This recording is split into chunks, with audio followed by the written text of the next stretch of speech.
Welcome to week 159, Manage Your Mind, Introspection. Navigating the Mind, Inside Out, and the Journey of Introspection.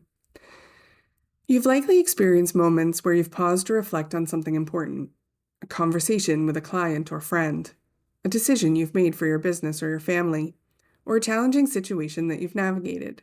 This is your brain at work. Specifically, this is your medial prefrontal cortex in action. But sometimes it's not working for you. It's getting stuck in a loop. Imagine your mind has a control room like Pixar's movie Inside Out 2. In this room, you have all the tools you need to reflect on your thoughts, decisions, and emotions. Instead of a team of emotions pulling levers, it's actually your medial prefrontal cortex making the moves. This critical part of your brain helps you make sense of your experiences and guides you through introspection.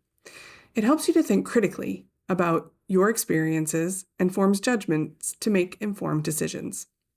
In Inside Out 2, the main character Riley's control room helps her manage her emotions and make sense of these experiences. Similarly, your brain uses introspection to gain deeper insights into your feelings, motivations, and actions.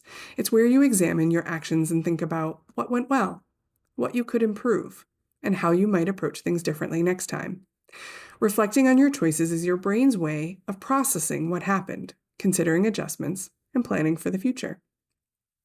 Just like Riley's emotional team grows stronger by working together and understanding her better, introspection can enhance your decision-making, emotional intelligence, and personal growth.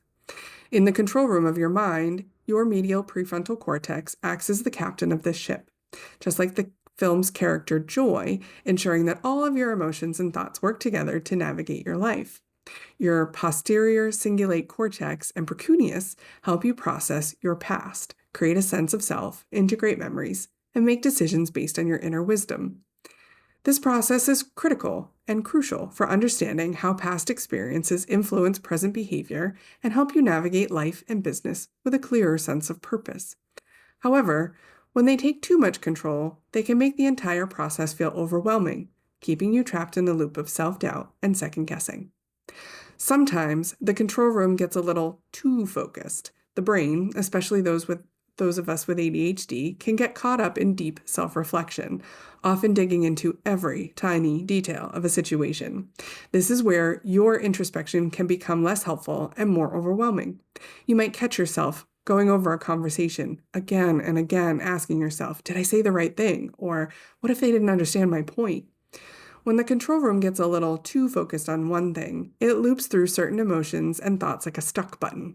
This is where you end up replaying a negative thought or event over and over again, unable to escape. When this happens, introspection can turn into rumination. Like Inside Out's character Sadness, who pulls all of Riley's focus into one feeling and refuses to let go, the posterior cingulate cortex and precuneus become overactive, making it harder to break free from this loop and move forward with confidence. When you're caught in this loop, it's like being trapped in a maze with no exit. Every path leads back to the same thought. Did I mess up that meeting? Or was this the wrong decision for my business? These questions are not genuine introspection anymore. It's the brain getting stuck in unnecessary self-questioning. But just as the character Riley's emotions can learn to adapt and grow, you too can learn to recognize when you're veering too far into rumination. That's the moment to hit the reset button, just like joy and sadness do when they guide Riley's emotions back on track. When you notice rumination taking over, remember that introspection is meant to help, not hinder. This moment is your chance to reset and regain control. It's not about pushing through. It's about giving yourself the space to process and then move forward with a clear mind.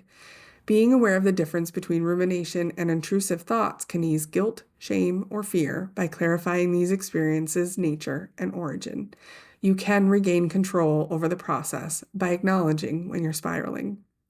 Sometimes the most productive thing you can do is pause and reset. Give yourself permission to practice the power of the pause. Pause to notice the feelings you're experiencing in your mind and body. Use breathwork to calm your nervous system down from fight or flight. Set a mental time to limit your reflection. Only reflect on your thoughts for a set amount of time, maybe 5 minutes, before you move on to something else. Scheduling time to feel anxious about something can help you focus on your task. To help reset your focus, step away and engage in a grounding activity such as a short walk, a brief meditation, or even a creative break. Remember, it's not about pushing through.